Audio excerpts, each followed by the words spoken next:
안녕하십니까, 강동원 변호사입니다. 이번에는 그 재개발 또는 재건축 공사로 미세먼지나 뭐 분열, 그러니까 그 이제 뭐라 그러나요? 이 건물이 이제 무너지거나 아니면 금이 가거나 아니면 이제 뭐 소음 때문에 이제 주거 환경이 너무 나빠질 경우는 어떻게 해야 되냐 이렇게 문의를 받는 경우가 있는데, 사실은 뭐 재개발, 재건축 공사뿐만 아니라 일반적인 뭐 신축 공사 할 때도 건설 공사가 있으면 그 주위에 있는 사람 피해를 보는 게 종종 있죠. 그래서 차를 운전하고 가다 보면은 보통 뭐 그 공사하는, 큰 공사하는 옆에 아파트 단지에 보면 현수막이 크게 걸려 있죠. 빨간색으로 못 살겠다, 뭐 누구누구 건설회사는 우리의 피해를 못 살게라 이렇게 많이 써 있죠. 이제 그게 보통 압박하려고 하는 겁니다, 이제 상대방을.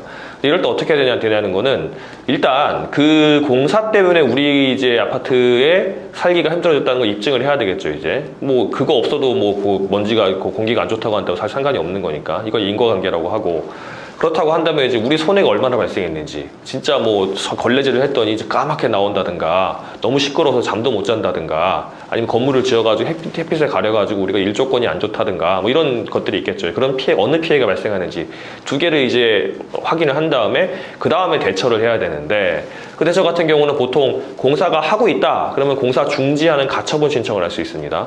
이게 공사가 되고 있는데 우리 너무 피해가 심각하니까 이 공사를 중지하지 않고서는 피해가 회복될 수가 없다, 이렇게 하는 게 공사 중지 가처분 신청을 할 수 있고요. 또 공사가 다 돼버렸다 그렇게 되면 이제 철거 청구를 할 수 있겠죠. 그거는 뭐 이게 도저히 이 건물이 있어서는 우리가 살 수가 없다 이렇게 하는 경우, 아니면 공사를 하고 있는 때는 또 건축 허가 취소 청구도 할 수 있습니다. 그 구청이나 시청이 건축 허가를 내줬기 때문에 우리가 이렇게 피해를 보고 있으니까 건축 허가 취소해버려라, 그럼 못 짓게 되죠. 이제 그런 것들이 할 수 있는데, 사실은 이렇게 공사중지 가처분을 하거나 건축 허가 취소 청구를 하거나 뭐 이렇게 하는 거는 공사 자체를 하지 말라고 하는 거잖아요.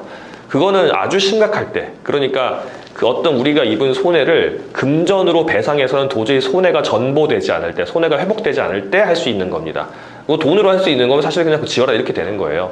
그래서 공사 중지가 어느 때 될 수 있냐면, 큰 건물을 지으려면 이제 그 철골 공사 같은 거 하면서, 골조 공사하면서 밑에 토목 공사하면서 땅을 많이 파잖아요.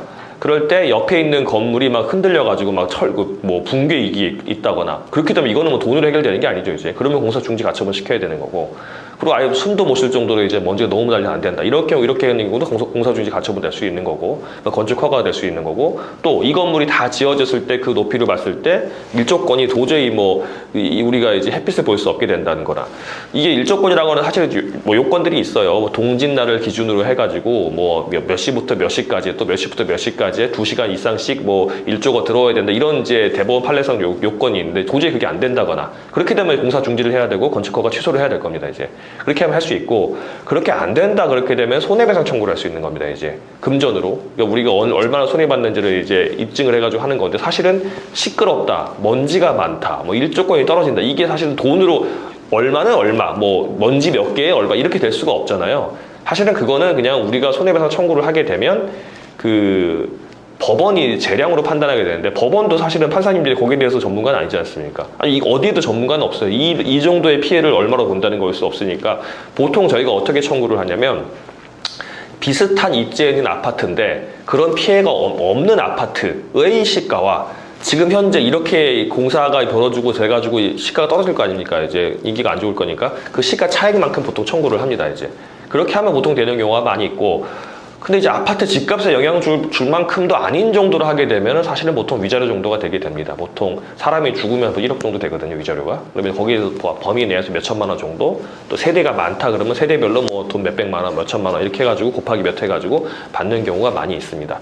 그래서 공사로 인해서 우리가 미세먼지나 소음이나 진동 등으로 피해를 본다고 한다면, 아까 제가 말씀드렸다시피 그런 이제 공사가 있는지를 보고, 그 다음에 우리가 피해를 받는지, 그러니까 인과관계가 있는지 봐야 되고, 우리가 어떤 피해가 있는지, 그렇다고 한다면 어떤 대책, 뭐 공사 중지 가처분, 그 다음에 건축 허가 취소 청구, 그 다음에 손해배상 청구 어떻게 해야 될지를 전략을 짜야 됩니다. 이것도 마찬가지로 항상 전문가에게 미리 상담을 하셔가지고 전략을 짜고 대응하시면 될 것으로 보입니다.